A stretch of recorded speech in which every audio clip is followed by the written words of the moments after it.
Hello everyone, welcome back to this channel after a very long time, and this is Nishu Mavi, and today I'm going to explain a very important doctrine of Indian Contract Act, that is the doctrine of frustration. तो सबसे पहले section 56 of Indian contract act deals with the doctrine of frustration. साथ ही जो ये सबसे पहले applied हुई, it was applied in Taylor versus Caldwell in 1863, यानी इस केस में सबसे पहले अप्लाइड हुई थी डॉक्ट्राइन। तो जो डॉक्ट्राइन है, डॉक्ट्राइन ऑफ फ्रस्ट्रेशन, ये एक लीगल प्रिंसिपल है that applies when an unforeseen event makes the performance of the contract impossible और इम्प्रैक्टिकल। यानी जब किसी अनफोर्सीन इवेंट होने की वजह से जो कॉन्ट्रैक्ट की परफॉर्मेंस है वो इम्पॉसिबल हो जाती है परफॉर्म करनी, या फिर वो इम्प्रैक्टिकल हो जाती है कि उसको परफॉर्म किया ही नहीं जा सकता, जब section 56 of Indian contract act active हो जाता है। सेक्शन 56 क्या कहता है? मेरे हाथ में बेयर एक्ट है, आप भी अपना बेयर एक्ट ले लीजिए और इस सेक्शन को समझने की कोशिश कीजिए। सेक्शन 56 कह रहा है agreement to do impossible act, यानी ये उन एग्रीमेंट्स के बारे में बात करता है, उन एग्रीमेंट्स के बारे में बात करता है जिसमें एग्रीमेंट इस तरह हुआ है कि जो एक्ट है it is impossible to perform. कह रहा है an agreement to do an act impossible in itself is void, यानी अगर कोई ऐसा एग्रीमेंट हुआ है जिसमें आपको ऐसा एक्ट करना है जो एक्ट करना ही इम्पॉसिबल है, तो वो खुद में एक वॉइड एग्रीमेंट है। आगे कह रहा है contract to do act afterwards becoming impossible और unlawful. A contract to do an act which after the contract is made, यानी कह रहा है एक ऐसा contract to do an act जो जब कॉन्ट्रैक्ट बना है उसके बाद बिकम्स इम्पॉसिबल, उस कॉन्ट्रैक्ट के फॉर्मेशन होने के बाद उस एक्ट को परफॉर्म करना इम्पॉसिबल हो गया है, या फिर by reason of some event which the promisor could not prevent, या फिर कोई इस तरह का इवेंट हुआ है जिसको प्रोमिसर भी प्रिवेंट नहीं कर पाया और उसकी वजह से वो चीज़ अब परफॉर्म करनी अनलॉफुल हो गई है। Becomes void when the act becomes impossible और अनलॉफुल, तो अब वो चीज़, वो कॉन्ट्रैक्ट या फिर वो एग्रीमेंट अब एक वॉइड एग्रीमेंट हो जाएगा जब वो इम्पॉसिबल हो गया या फिर वो अनलॉफुल हो गया। कहने का मतलब है कि अगर अभी एक कॉन्ट्रैक्ट हुआ है और अभी एकदम वैलिड कॉन्ट्रैक्ट है, लेकिन कॉन्ट्रैक्ट बनने के बाद कुछ ऐसा एक्ट होता है जिसकी वजह से वो पर्टिकुलर एक्ट जो परफॉर्म करना था, उसकी जो पर्टिकुलर एक्ट परफॉर्म करना था, अब वो किसी चीज़ के होने की वजह से, अनफोर्सीन इवेंट होने की वजह से वो चीज़ अब इम्पॉसिबल हो गई है परफॉर्म करनी, या फिर अगर वो परफॉर्म की जाएगी तो वो लॉ की नज़रों में अनलॉफुल मानी जाएगी। तो ऐसे एग्रीमेंट्स या फिर ऐसे कॉन्ट्रैक्ट्स वॉइड कॉन्ट्रैक्ट्स माने जाते हैं as per section 56 of Indian contract Act. ठीक है, यानी अब वो क्या हो गया, वो कॉन्ट्रैक्ट फ्रस्ट्रेटेड कॉन्ट्रैक्ट हो गया है और अब उसको परफॉर्म नहीं किया जा सकता।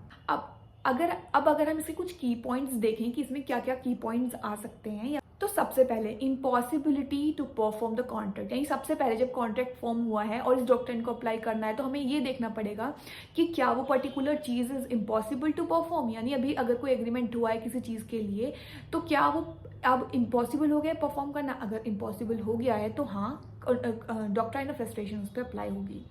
साथ ही जिसकी वजह से वो पर्टिकुलर चीज़ इम्पॉसिबल हुई है या फिर अनलॉफुल हुई है to perform, it must be an unforeseen event, यानी वो जो इवेंट है वो अनफोर्सीन होना चाहिए। अनफोर्सीन का मतलब क्या है कि फॉर एग्जाम्पल मैं किसी पर्टिकुलर बंदे के साथ कॉन्टैक्ट में आई हूँ, तो जब मैं उसके साथ कॉन्टैक्ट कर रही थी या जब वो मेरे साथ कॉन्टैक्ट कर रहा था, तो जो अब इवेंट हुआ है उसके बारे में हमें बिल्कुल भी पता नहीं था, ना ही हमने कभी ऐसा सोचा था कि ऐसा हो सकता है। तो यानी वो ऐसा इवेंट था जिसको हम सीन ही नहीं कर सकते थे।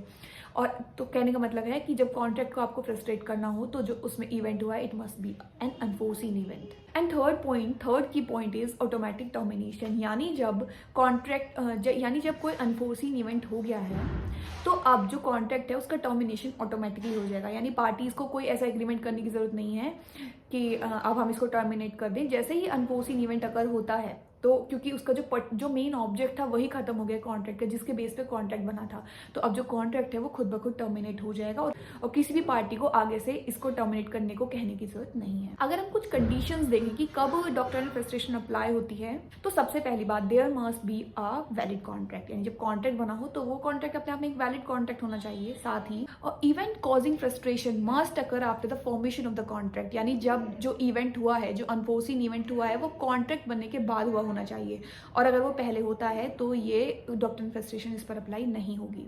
थर्ड पॉइंट इज, इस अनफोर्सिन इवेंट अगर होने की वजह से जो कॉन्ट्रैक्ट है वो अनलॉफुल बन गया हो, या इम्पॉसिबल टू परफॉर्म बन गया हो, या फिर radically different from what was agreed, यानी जो अग्री हुआ था उसके अलावा हमें कुछ परफॉर्म करना हो, ऐसा कुछ बन गया हो, तो तभी ये डॉक्ट्राइन अप्लाई होती है। यानी ये तीनों कंडीशंस मस्ट बी फुलफिल्ड, तभी डॉक्ट्राइन आपकी अप्लाई होगी। अब हम इसके कुछ इलस्ट्रेशंस देख लेते हैं बैरेक में ही, जैसे A and B contract to marry each other, यानी ए एंड बी कॉन्ट्रैक्ट करते हैं कि वो एक दूसरे से शादी करेंगे। Before the time fixed for the marriage A goes mad, शादी का टाइम फिक्स होने से पहले ही ए गोज मैड, ए पागल हो जाता है। द कॉन्ट्रैक्ट बिकम्स वॉइड, यानी अब कॉन्ट्रैक्ट क्या हुआ, वॉइड हो गया। पहले वो दोनों अग्री हुए, अब कॉन्ट्रैक्ट बनने के बाद क्या होता है कि उनमें से एक पागल हो जाता है। अब क्या हुआ, यहाँ पे एक अनफोर्सीन इवेंट अकर हुआ, यानी जो मेन ऑब्जेक्ट था, वो दो पार्टी जो दो पार्टीज थी, वही मेन पार्टीज थी, उनका मेन ऑब्जेक्ट था टू गेट मैरी। और अब जो मैरी वाला चीज़ है उसमें क्योंकि एक पागल हो गया है तो अब शादी ही नहीं हो सकती, इसलिए कॉन्ट्रैक्ट क्या हुआ, फ्रस्ट्रेटेड कॉन्ट्रैक्ट माना जाएगा। अगला इलस्ट्रेशन कहता है A contract to marry B being already married to C, A B के साथ कॉन्ट्रैक्ट करता है, ए कॉन्ट्रैक्ट करता है बी के साथ कि वो बी से शादी करेगा, हालांकि he is being already married to C, जबकि उसकी ऑलरेडी शादी सी से हो चुकी होती है, and being forbidden by law to which he subject to practice polygamy, और क्योंकि उसकी शादी हो चुकी होती है और जो लॉ उस पर अप्लाई होता है वो पॉलीगैमी को साफ साफ रेस्ट्रिक्ट करता है। A must make compensation to B for the loss cause to her by the non performance of his promise. तो अब यहाँ पे ए को एक की ऑब्लिगेशन बनती है अंडर सेक्शन 56 की, वो बी को कॉम्पनसेशन पे करे उस चीज़ के लिए जिसकी वजह से जो बी है उस लॉ से सफ़र कर रहा है, क्योंकि ए की वजह से सफ़र कर रहा है, ए ने उसको प्रॉमिस किया था और यहाँ पे ए की ऑलरेडी शादी हो रखी थी, तो अब यहाँ पे ए को उसको कॉम्पनसेशन देना पड़ेगा। तो ये कुछ इलस्ट्रेशंस थे। आगे हम इसके कुछ इंपॉर्टेंट केस लॉज देख लेते हैं। इसमें बहुत सारे केसेस हैं, लेकिन मैं कुछ लीडिंग केस लॉज इस वीडियो में डिस्कस करूंगी। एक केस है Satyabrata Ghosh versus Mugneeram Bangur and company case है। इसमें क्या हुआ था, इसमें कॉन्ट्रैक्ट हुआ था for the development of the land, लेकिन वो बहुत डिले हुए जा रहा था क्योंकि वर्ल्ड वॉर सेकेंड उस टाइम पे चल रहा था। तो यहाँ पे सुप्रीम कोर्ट ने ये हेल्ड किया, क्योंकि वॉर आ गया है तो वो एक अनफोर्सिंग कंडीशन है, अनफोर्सिंग इवेंट है जिसका किसी को पता ही नहीं था, इसलिए ये कॉन्ट्रैक्ट फ्रस्ट्रेटेड किया जाता है and doctrinal frustration was applied over this case. एक केस और है टेलर वर्सेस कॉल्डवेल। इसमें क्या हुआ था कि इसमें एक म्यूजिक हॉल जो था वो डिस्ट्रॉय हो गया था बाय फायर। तो यहाँ पे कोर्ट ने हेल्ड किया कि जो मेन चीज थी, जो ऑब्जेक्ट था उस कॉन्ट्रैक्ट में, वो ही डिस्ट्रॉय हो गया, तो कॉन्ट्रैक्ट ही कहाँ से बचा। तो the doctrinal frustration was also applied over this case. एक और केस है चांद भाषा वर्सेस सरस्वती।